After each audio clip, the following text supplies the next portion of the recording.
Good morning, 8th graders. It is your second to last day of class. So this is the very end of the year, and I'm not going to give you homework. So don't worry about that. I just wanted to read you a memoir that I wrote, reflecting upon my year, which was the first year of my teaching, and your last year of Chapel Hill, which seems like a special time. Um, here's what I prepared for you, and I won't keep you long today. I call it hindsight is 2020. I'm gonna rock that pun all year long. Um, Here it goes. I wish I could tell you I was fully confident in my abilities as a language teacher on that first month of teaching in August 2019. I was prepared enough, sure. I had my first unit plan set in stone. But confidence is something completely different, and it's something that only comes with time and practice.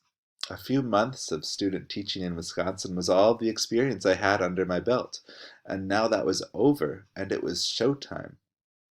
I recall feeling rather alone, sitting in my large empty classroom for the first time, even though everyone involved in hiring me was very friendly.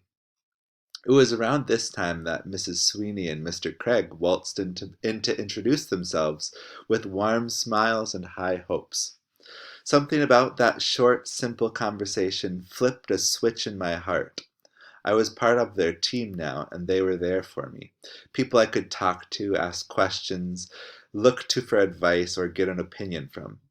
I was entering new territory, but I was not going it alone. I hope you know that teachers have teachers. We are not islands tethered off from the help of others. I also remember the day you came into my room and filled it with life. You students are easily the best part of my job.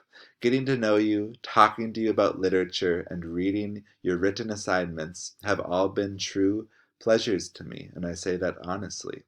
It is incredibly rewarding to watch you attain new skills after a little bit of struggle or even failure. The light bulb moments, the click, a flash of insight, or on the other hand, sometimes the gradual, frustrating correction of old habits, slowly growing in competence as a reader or a writer. One of the most delightful times to witness your growth as students was while reading and performing Shakespeare, the most difficult author we read this year, and probably the most difficult author your parents have ever read. For some of you, it was, quote, particularly unenjoyable, unquote, an unforgettable critique.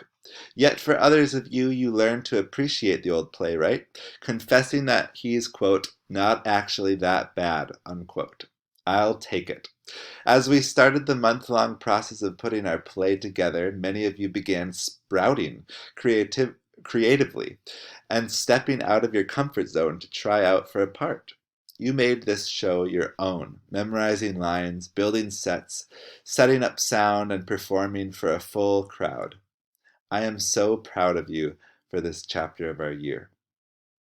As we moved on to the more serious memoir, The Hiding Place, I was freshly reminded of what mature and capable young people you are becoming, seeing you deeply engage in a very challenging, oftentimes disturbing true story. Never once did you ask to sit it out or read something a little more summary, a little more happy. Thank you for participating fully in what was put before you. But now it is summertime. Recollecting the peaks and valleys of this first year for me was, and this first year for me and last year for you, makes it all the more bittersweet now to say goodbye. But we have arrived at our destination. Summer is one day away. The poet William Wordsworth believed that a few perfect moments of delight were enough to make one persevere through all of life's disappointments and troubles.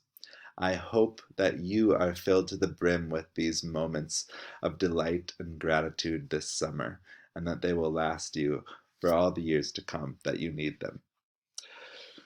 Thank you. That was my memoir. I hope you enjoyed it. I hope you liked living through all those units that we passed through. I didn't even touch on some of them, like the whole persuasive speech and article or essay that you had to write, which I think was another point in the year where so many of you had breakthroughs, where you didn't think that you could write a whole essay 5 paragraph essay, but now it doesn't seem so hard because you've learned the process, right? You've learned how to make an argument and support it with 3 pieces of evidence, and all of that stuff that was so lofty before now is at your hands.